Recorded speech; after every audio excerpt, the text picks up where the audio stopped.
Hello everyone, welcome back to the YouTube channel. DuvalMafia here, and in today's video I'm going to be talking about a pretty controversial topic which has to do with Trevor Lawrence.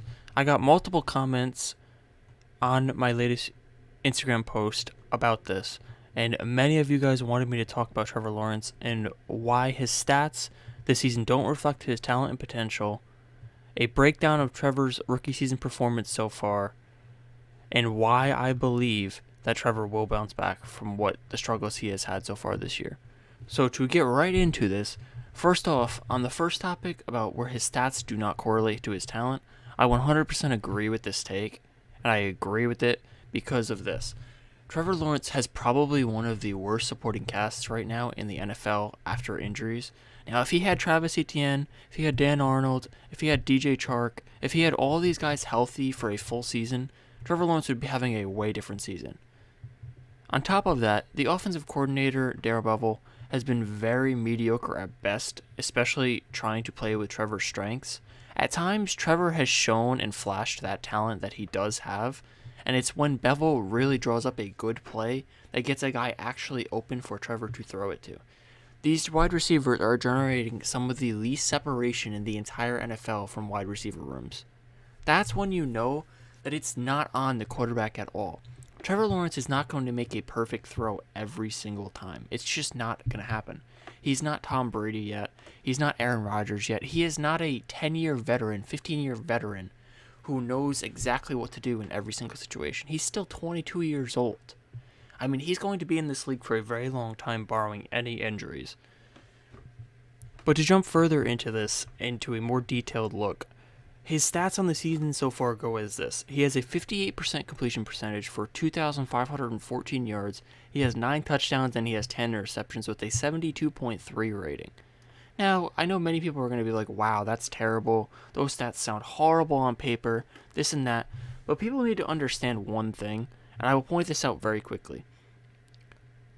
7 of his 10 interceptions came in the first 3 games of the season, when he really didn't honestly know what he was doing and he was very lost. And you could tell early on he was pretty lost. He was kind of going out there and just throwing the ball as best as he could. He was trying to beat people with arm talent. He was not really making reads. He was just trying to win one-on-one deep balls almost all the time. And he was getting jumped by the corners or the safeties or whoever you want to talk about with his interceptions.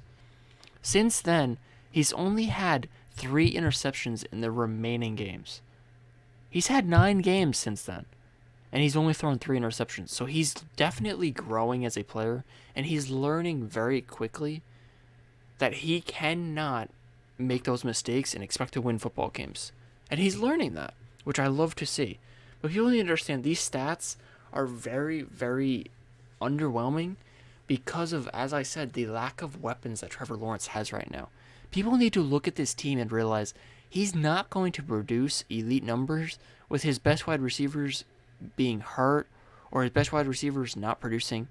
And not to mention, the Jaguars wide receivers are, I believe, 3rd in the NFL in drops. You're not going to help out your rookie quarterback if you're dropping passes. He needs all of the hands-on help that he can get, and his receivers are not running crisp routes, they're not getting open, and they're on top of that, when he makes a perfect throw, they're dropping it. I mean, you cannot put any of this on Trevor Lawrence. It's just not fair. Now, I understand the quarterback's supposed to lead. The quarterback's supposed to be the guy to lead you to wins and all this and that. But it is not a fair comparison to compare him to other guys. For example, Mac Jones, who just threw the ball 3 times on Monday Night Football and won, proving you he has a way better supporting cast. But people aren't ready for that conversation. As well as you look at any of the other rookie quarterbacks, they are not producing at all. I mean, Justin Fields has looked terrible. Zach Wilson has looked terrible. Trey Lance has looked okay, but he's not playing enough to really get a true sense of how he's going to be. And all of these guys have a way better supporting cast than Trevor Lawrence has. Once Trevor Lawrence has a true offensive line that's consistent in front of him and has weapons that stay healthy as well as get separation and don't drop balls, just wait and see how good he becomes. Trevor Lawrence is going to be a very special quarterback in this NFL, and people need to really wake up and understand that. Not every player comes in and dominates in their rookie season. There's actually multiple Hall of Fame quarterbacks that had absolutely terrible rookie seasons. And like I said, they're Hall of Famers. They're some of the best people in NFL history. Not every player is going to walk into the NFL day one and be a star, be a elite talent, be their ceiling. It's not realistic. It's not a realistic expectation.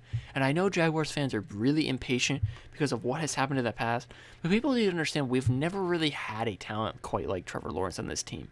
He is what you truly call a generational type talent, whether it's his personality, whether it's his physical talent, whether it's his attributes, whether it's the fact that he oozes star potential, which is something so rare for a small market like the Jacksonville Jaguars to get. And Trevor's also happy here.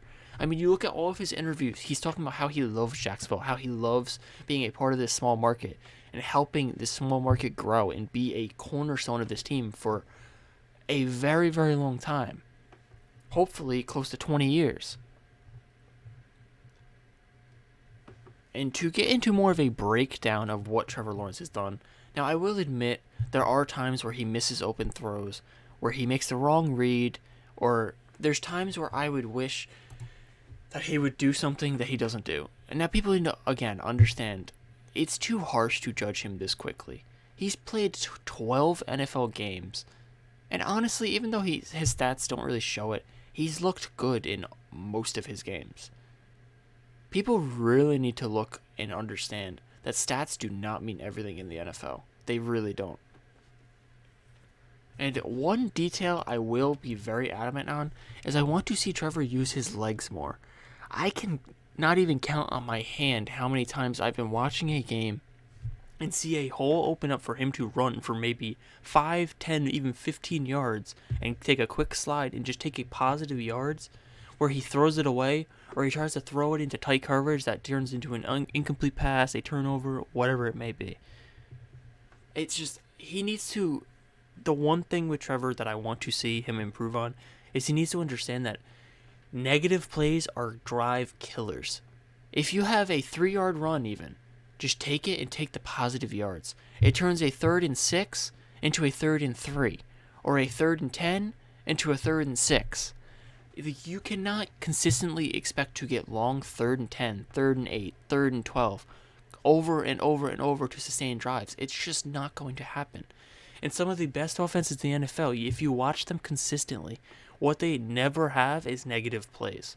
If you consistently keep getting, even if it's small chunk yardage, like if it's 3 yards a play, 4 yards a play, as long as you consistently get positive yardage, your offense is going to shine. And that's something Trevor needs to learn. Now, I also will put some of the blame on Darrell Bevell for that, because Bevell's supposed to be the guy who's teaching Trevor Lawrence this, who's telling Trevor Lawrence, hey, if you have a quick little lane, take it, slide, take the positive yards, move on to the next play, and vice versa. He needs to be coaching Trevor Lawrence as the offensive coordinator. One thing I also want to see is the running backs get a little bit more exotic. It's insane that I see all these running backs just running halfback traps, halfback isos, halfback toss. It's the most basic running back plays every single time. Like, I want to see an end around. I want to see a little halfback slip screen where you have 4 blockers in front and you can make a big play out of it. I want to see something different to get these running backs involved. Because once you get the running backs involved, they can't keep 2 deep safeties that can hold Trevor Lawrence to short throws every time. That'll open up the deep plays and open up the deep throws, which is what makes Trevor special. Trevor is one of those guys who can throw a 50-yard ball on the dot on the run. I mean, there's maybe 2 other quarterbacks in the NFL that can do that. And we've already seen it against the Bengals with Laviska Shenault. We've already seen Trevor do it. So he has the capability of doing it. It's just the fact that we need to get him one-on-one looks so he can help his receivers make the play. So I want to see, but I also want to see Trevor take more of a driver's seat role in this. Like, I want to see him get on that line, run audibles. You see something, you call it out. You see the safety creeping up, you tell your wide receiver, you switch the route, you switch it to a route that's going to exploit that. Or if you see a blitz coming, you get the running back to chip instead of having the running back run out for a route that you're not even going to have time to throw it to because you're going to have somebody coming free blitz at your face and there's nothing you can do about it. That's one thing with Trevor I want to see, because you can tell if you watch the game, he is watching, he's noticing what's happening, but he's not being vocal about it to his teammates, which they need him to be vocal about. That's something extremely important that Trevor will learn with time. Now, I'm not concerned about it at all, because this is something that will take a long time for Trevor to learn. And I understand that. It's going to take years for him to perfect that. It's going to take years for him to grow into that player. But that's something I want to see him start learning as soon as possible, because the faster that he learns how to do stuff like that, and how to audible in and out of certain plays, depending on how you see the defense look, the faster this team is going to turn around, and the faster this offense is going to become the elite offense that I know it can be with Trevor. The final point I will make about Trevor that I want to see him improve on before I wrap up this video is I want to see Trevor really embrace these pocket passes. In able to win in today's NFL, you need to be able to stand tall in the pocket and make throws from within the pocket, whether it's slant routes, whether it's corner routes, whether it's stop and go routes, if it's short passes, intermediate passes, deep passes. You need to be able to stand in there and trust your O-line, which I know the O-line has been pretty terrible this year, so let me finish this first. And he needs to be able to stand in there and make his throws. Because if he's rolling out almost every other pass play, it puts a lot more pressure on his wide receivers to try to work with him as well as work on getting open. And it puts a lot more stress on the offense. It makes it more likely for a negative play or a neutral play where you get nothing out of it, where you get an incomplete pass. And that's what I'm trying to stress. We need to limit those. If we limit those, the offense will look like a whole different team. It'll look like a whole different unit. Now, I know the offensive line has been absolutely atrocious this year from how high of standards we had for it. And I know it's going to need probably a revamp this offseason. But I need Trevor to at least understand that in the later years of his career, he's going to have to learn how to be a pocket passer. Because he's not going to be 22 years old and be able to roll out every play forever. He needs to learn how to beat teams in multiple ways, whether it's using his legs, whether it is rolling out, or whether it's staying in the pocket, standing tall, and throwing a dime to your wide receiver with the defense on their heels. But my final words on this topic will be, this offseason, we need to improve the O-line and we need to get Trevor more weapons. We are not going to see him reach his true potential without this.